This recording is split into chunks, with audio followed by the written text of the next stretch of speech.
За шинэ дугаар эхэлж байна. Одоо 100 цаг, зуны дэлгэр цаг ирсэн байна. Бид нэр аялал зугаалгаар хөдөө гадаа их явдаг. Тэгээд эр хүний жаргал эзгүүхээр гэж үг байдаг. Гэхдээ энэ бас сүүлийн үед гарсан үг юм шиг байгаа. Яагаад гэхээр монголчуудын үг дээдс бол бүх юм эзэнтэй гэж ярьдаг. Тэгэхээр бид нэр уул усны эзэнтэй болгоомжтой, зүй зохистой харьцахгүй бол эргээд биднэрт одоо нөлөө нь маш хүнд тусдаг. Тийм жишээнүүд хараал гэсэн юм 3 сурлын 3 дахь дээр нь баха лус хотгийн хараал гэд бодит жишээнүүдийг ярьсан байгаа тий. Ялангуяа өсвөр насных нь тэрэнд маш их хүртдэг. Яагаад гэхээр тэдгээр насны хүүхдүүдийн юм гэрлэн бүрхүүл хамгаалалт нь сул байж идэг. Тэгэхээр насанд хүрсэн хүнээс илүү өсвөр насны болоод хүүхдүүд өртөх магадлал өндөртэй байдаг юм байна. Тэр хорлол нь бүр тухайн өдрөө нөлөөлдөгч байд юм бэлээ. Шууд сэтгэц мэдрэл нь өөрчлөлт орох тийм тохиолдлууд байдаг. Тэгэхээр бид нар одоо ингэж аялал зугаалгаар хөдөө гадаа их явах гэж байна те. Гэр бүлэрээ ч явна, залуучууд ч явна. Тэгэхээр бид нар нөгөө уул усны эзэдтэй хэрхэн харьцах талаар багч гэсэн мэдлэгтэй болвол тухайн тэр эрсдлээс өөрснийгээ бас хамгаалах боломжтой юм болов гэдэг үднээс өнөөдрийн дугаарыг бэлтгэлээ. Өмнө нь энэ сэдвтэй холбоотой 2-3 дугаар байгаа. Та бүхэн сонсоог бол доор линкийн нүлтээ чинь нэг агуулга нь бол саяны ярьсан те жишээнүүд те ээж аав нь одоо онгот удгантай уулзаад ийм тохиолдол инглээ энэ манай хүүхд инглээ гэдэг болсон явдлуудын жишээнүүд дээр бол ярьсан байгаа. За бас нэг дугаар нь болохоор хээр гадаа явж байгаад гүйдэлтэд дайралтвал яах вэ гэсэн агуулгаар хийсэн байгаа. Өөрийгөө яаж хамгаалах вэ? Үнэхээр дайралтчаад өөрт чинь одоо ямар нэг юм наалтсан сэв суудсан байвал яаж мэдэх вэ? Тэрийг яаж засах вэ гэдэг талаар нэг дугаар хийсэн байгаа. Гурав дахь нь бол хээр хөдөө гадаа явж байгаад бид нар буудлах газраа хэрхэн сонгох вэ? Өөрийнхөө мэдрэмжээ ингэж сонсож байгаад зөв газраа буудлахгүй бол одоо догшин ч юм уу ийм газар буудалснаасаа болоод бас уул усны эздийг догшруулж лус авдгийн хорлолд өртөх тохиолдол байдаг. Тэрнээс хэрхэн өөрсдийгөө сэргийлэх вэ? Тэр талаар бас нэг дугаар байгаа. За тэгэхээр энэ 3 дугаарыг сонсоог бол бас доор линкүүдийн үлдээчээ. Өнөөдрийн гол сэдэв нь болохоор хээр гадаа уул усанд явахдаа бид нэр өргөл өргөдөгтэй тэрийг ямар зүйлийг өргөвөл зүй зохистой байдгийг тэр талаар голчилж бол ярих юм байна. За уул ус овооны тахилга бол өөр байдаг гэж байна. Устай холбоотой тахилга хийхийг лусын тахилга гинэ гэж байна. Тахилга гэдэг маань одоо тийм өргөлөл гэсэн үг те. Бид нэр лусад өргөе гэх юм бол мөнгөн зүйлийг бол өргөж болно гэсэн байна. Мөнгө гэдэг маань цаанаасаа усыг цэвэршүүлэх үүрэгтэй учраас бид нэр мөнгөн зүйлийг өргөдгөө. Мөнгөн эд зүйлтэй биш, ерөөсөө мөнгөндөө байгаа гэсэн үг. Тэгэхээр бид нар мөнгөн аяга гээл мөнгөн аягийг орлох өөр зүйл хийдэг ч юм уу те тэр тухайн зүйлтэй ач холбогдол өгдөг болчиж өнөө цагт. Тэгэхээр эд зүйлтэй биш ямар хэлбэртэй байх нь хамаагүй зүгээр цэвэр мөнгийг усанд хийвэл бол бохирдлон цэвэршхийн тийм дэм тустай үднээс мөнгө өргөдөг байх нэ. Мөн загсны хоол бол өргөж болно. Тэгэхээр байгальдаа шингэхгүй ан амтан хооллохгүй зүйлийг бол өргөж болохгүй л гэд товчхондоо ойлгочих болно. Энэ одоо усанд мөнгө өргөдөг талаар ерөн бол зөвхөн монголчууд энийг мэдээд байгаа юм биш. Дэлхийн нийтээр энийг мэднэ. Одоо бүр усан ориглуурын усанд хүртэл ингээд зоос шиддэг штеп. Нэг тэгж айхтар хүсэл мүслээ хэлээд хүслийн биелүүлэн гэхээсээ илүү тийм лусын өргөл гэсэн үг болж байгаа. Би нэг тийм түүх сонсч ирсэн юм байна.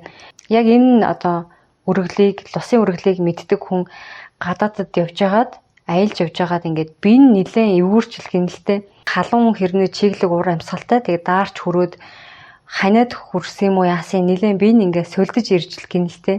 Тэгээд за яат юм бэлээ хүний нутагт ч одоо им тангийнч мэдхгүй ерөн зохихгүйгийн ч мэдхгүй тэгээд ойрхон гол урсдаг газар байсан гэсэн.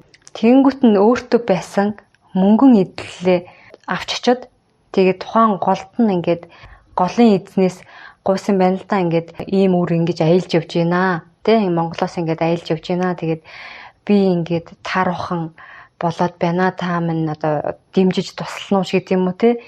тиймэрхүү агуулгаар хилээд ингээд нөгөө мөнгөн идэлээ тухайн голд өргөсөн байгаа байхгүй юу. Тэгэл бараг л ид шидэм юм шиг би маш хурдан сайжирсан гэж ийм түүх сонсч байсан. Тэгэхээр лусад өргөл өрөх гэж байгаа бол цэвэр мөнгө өргөн эсвэл загсны хоол өргөж болно гэсэн үг.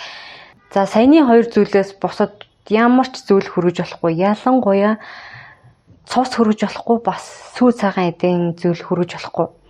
Бид нар бүр гол усанд гараараа ч хутгаж авдаггүй байсан байлээ эртэр үеэсээ.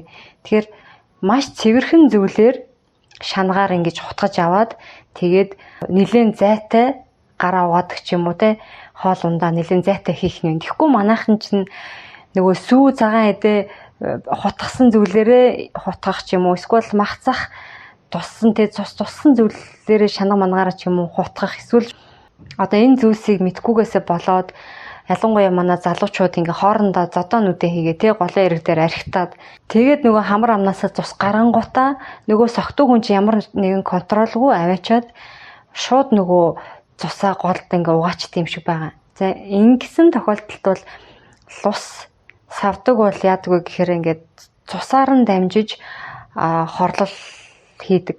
Тэгэхээр тухайн хүн ганцаараа өөрийгөө хорлоод байгаа юм биш. Өөрийнхөө хүүхдэд цусаараа дамжигдаад ингээ хорлолыг удмын хараалтай болж байна гэсэн үг. Энэ эрсдлээс өөрснийгөө болоод хүүхдээ маш сайн хамгаалах хэрэгтэй л гэсэн үг болж таарж байгаа. Тэгэхээр энэ голын эрэг дээр ерөн ингээд хээр гадаа байрлаж байгаа хүмүүс маань гол уснаас аль болох хол байх хэрэгтэй. Хол дээр майхан саваа барих хэрэгтэй.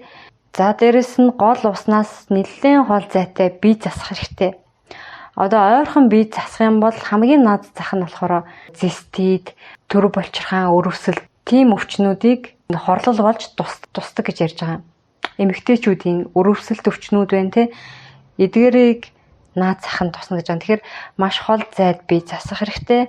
Тэгээд энэ голын эрэг дээр ч вэ, хэр талд ч вэ чанга дуугаар ярих, ойрлох, уйлах тэг бие бинийгээ нэрээр нь дуудаж болтгоо гэдэм билээ. Тэг болж өгвөл айл амтантай ойр хоноглох нь зүйтэй. Ягаад гэвэл тухайн айл амтан мэдээж гүйдэлтэй ч юм уу, догшин ч юм уу газраас бол хол тэрийгэ мэдэж тэр айл буусан байна гэсэн үг. Тэгэхээр эзгүй одоо мэдгүй тал газар буух чагаад айл амтан бараадаж буух нь зөв юм уу гэж би бол хувьдаа бол бодсон. За уулын савдагт болохоор эдээ шүүс тавихын учир нь тухайн газар нутгийн дүүлэх жигүүртэн дэгдэх амьтад бүхнийг баярлуулахын өчгтэй гэж байна. За тэгэхээр түрүүний ярьсан те амьтан идэх боломжтой зүйлийг л өргөнөө л гэсэн үг. За богд болонд жишээ нь дугуй цагаан руу гарахад шувуу идэх боломжтой үр тарианы зүйлсийг авч гардаг. Шавж шоргоолж идэх боломжтой зүйл байх юм бол бас өргөж болно. Одоо улаан будаагаар хийсэн талах нарийн бов ч юм уу тийм зүйлс байж болох юм. Тэгээ шувуунууд ч бас их мах идэх дуртай юм билээ. Тэгэхээр авч явж байгаа чансан мах, хям эднэрийг өгөхөр бас их дуртай байгаад ах юм билээ. Тэгэхээр бас тийм зүйлсийг авч явж болно, өргөж болно. Байгальтай шинкүүд за ийм зүйлсүүдийг бол өргөж болох нэ.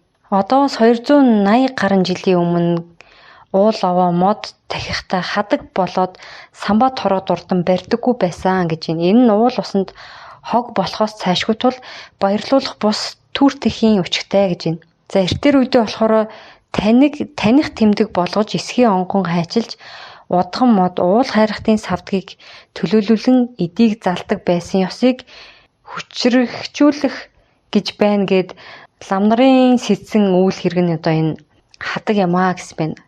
Хадаг нь мэдээж байгаль шингэхгүй одоо ерөөсөө синтетик материал штэ. Гялгар уутал гэсэн үг. Маш удаан байгаль шингэдэг тийм зүйл. Тэгтээ гялгар уутнаас ч илүү бүх гэсэн үг шүү дээ. Тэгэхээр тухайн мод вэ, юу вэ, тухайн газрыг бол ерөөсөө хорлож гинэ л гэсэн үг. Тэгэхээр хадгийг бол өрөхгүй байх нэ. Байгаль дэлхий дээр жигүүртэн шувууд ан амьтад өөрсдөө хоолоо олж идэвч давс хужир агтан амттнаар дутчил байдгийн зовлон ухах учир дахилгаарч болтугай. Энэ дутах сэтгэлээ дүүргэж байх болтугай гэж өргөл өрөдгөө гэж байна. Ингиж ан амьтантай эвсэн амьдардаг нь нүүдэлчин ард юм аа гэж байна. За тэгэхээр байгалаас өөрөө хоолоо олоод идчихч гэсэн хужирсдаг байх нь байна те. Хүн гэдэг амьтнаас өөр ямар ч амьтан өргөл өргөх боломжгүй. Тэгэхээр хүн гэдэг амьтан илүү бусдаасаа ухамсар өндөртэй учраас бусад ан амьтан байглаа хайрлах тэр сэтгэлээрээ өргөл өргөдөг байх нэ гэж ойлгож байна. За онгод бид бол ухаарал хайр хөдөлмөр шингэсэн өргөл бүхэнд баяснаа гэж байна. Ухаарал хайр хөдөлмөр гэж байна. Тэгэхээр өөрийн гараар бүтээсэн ухаарсан хайраа шингээсэн тэр өргөлийг бол тэр өргөл бүхэнд бол баясдгаа гэж байна. За энэ дээр болохоор 5 тансаг гэдэг юм өргөлийн 5 төрөл байгаа юм байна. Сүү, цайны дээж, тараг, айраг, сархад гэж байна. За сархад гэдэг маань бол бидний нөгөө мэдэх цагаан арх биш, водка бол биш. Энэ бол нэрмэл архийг хэлж байгаа. За тэгээд энэ болгоны тайлбарыг бол энд бичсэн байна. За энийг уншаад өгье. Нэгдүгээр сүү орж байна. Сүү бол тусал бүхнээрээ эд эсийг ангаагч хүчин ундрах их болгоор амьтны амийг таслаагүй цор ганц идээ. Цор ганц гэж шүү. Боловсруулан хадгалагдахтаа хүмүүний хүч хөдөлмөрийг аривантай шавхах ухаарал хөрсдөж шингэхдээ түмэнтэй ихийг ундаалах амин хэм учраас өргөлийн дээр оршино гэж байна. За хамгийн дээд өргөл бол сүү гэж байна. Акт шаргал цай бол эхийн сайхан сэтгэлийг агуулж хөдөлмөр шингэсэн ч нутгийн шимийг тээгч ургамлын амийг таслан байж моддын амийг ноцоон байж дэврэн хөрсөрч буцлах тул сүүнээс 2 аллагаараа дор оршдгоо гэж байна. 2 аллаг гэж байна. Аллаг гэх учир нь цайны ургамал амьтай. Ноцох мод амьтай байсныг санах хэрэгтэй гэж байна. За тэгэхээр мод түлж бид нар бол цайгаа буцалгана. Тэгэхээр мод амьтай байсан цайн нэг үе ургамал байсан учраас ингээд 2 амь тасалсан болохоор сүүний дараа 2 дугаар байрт орж байгаа юм байна цайн. За 3 дугаарт тараг. Тараг бол охих болсон сүүнд олон биеэс оршиж эсэж ээдэж бий болдог тул тэр бүх эсэх амьсын амийг таслан байж өргөгдөх тул 3 дугаарт орох өргөл юм аа гэж байна. Одоо бид нар сайн мэдж байгаа те сүүнд хэдэн тэр бум бактери байдаг те ашигтай бактери байж идэг. Тэгэхээр тэр хэдэн тэр бумын бактери амийг яах нь өргөл өргөд хороож байгаа учраас 3 дугаарт орж ийн гэсэн үг юм байна.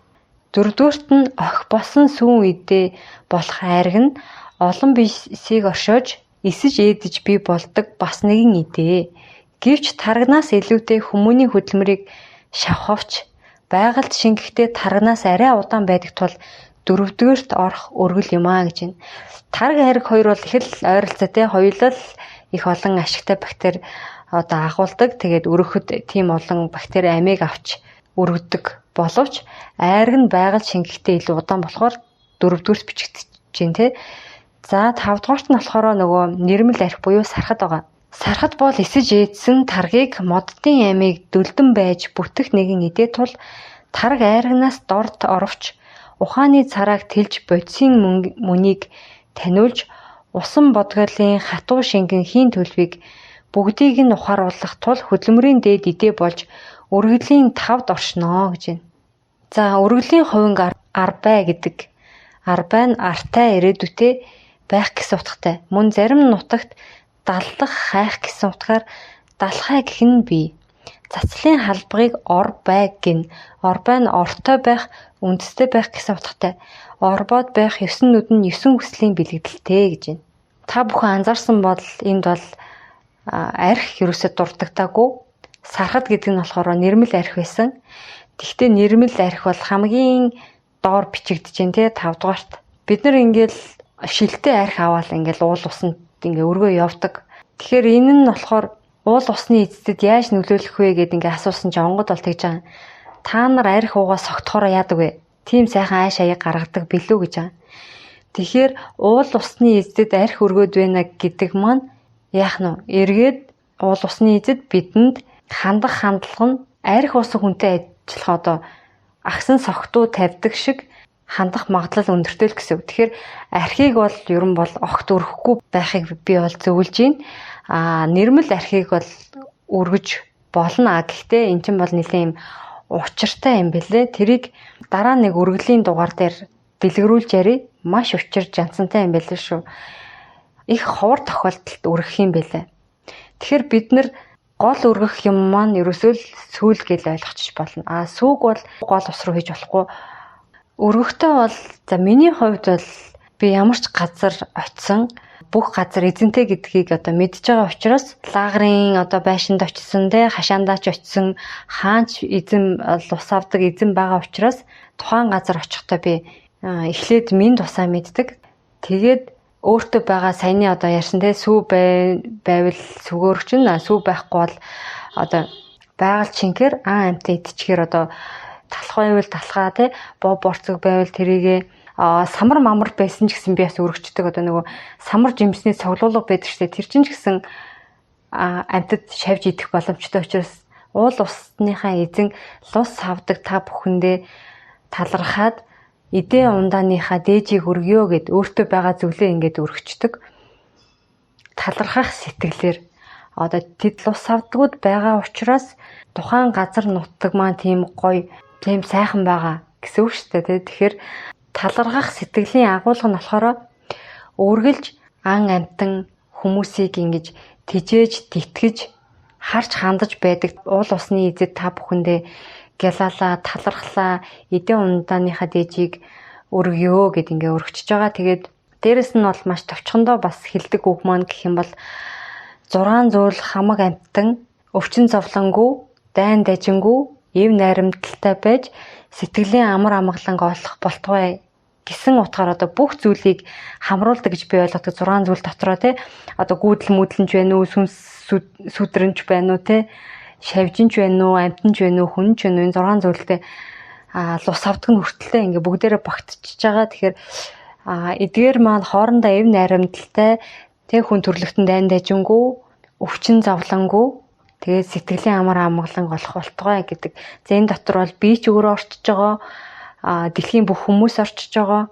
Тэгэхээр ингээд товчхондоо ингээ хэлээд залбирчхад бол болцдог гэж би бол хувьдаа үздэг. За тэгээд өнөөдрийн дугаараа ингээд өндөрлөе. Тэгээд дугаар маань таалагдсан бол та бүхэн шеэрлээд өгөөрэй. Бас хэрэгтэй хүмүүсийн сонсог. Лус авдгийн хорлолоос болоод дандаа эрчүүд нь архичим болчдөг ч юм уу, эсвэл эмэгтэйчүүд нь сайн хань ижилтэй болдгоо ч гэдэг юм уу. Гэх мэтчлэн олон ийм хүмүүс байдгийн байлээ. Хамгийн гол нь тэрийг хариулах нь амар хэцүү. Хариулахын тулд лус авдгийн хорлол үүссэн бүр тухайн газар нь очиод тухайн газрынх нь хариуцсан улаач бөөнрийг олоод тэгж засал хийлэгдэг. Тэгэхээр бүр яг тийм зүйлээс босон гэдгийг олохоос ихсүүлээд маш их юм явдал чирэгдэл тэг баг тэр анх үүслийг олж чадахгүй тэгээд тэр чигээрээ удмын хараал нь үргэлжилсээр байдаг юм зүйл байдаг учраас энэ уул усны эзэн лус хавдагтай маш болгоомжтой харьцаарай гэж дахин захий. За тэгээд дараагийн дугаар хүртэл түр баяртай.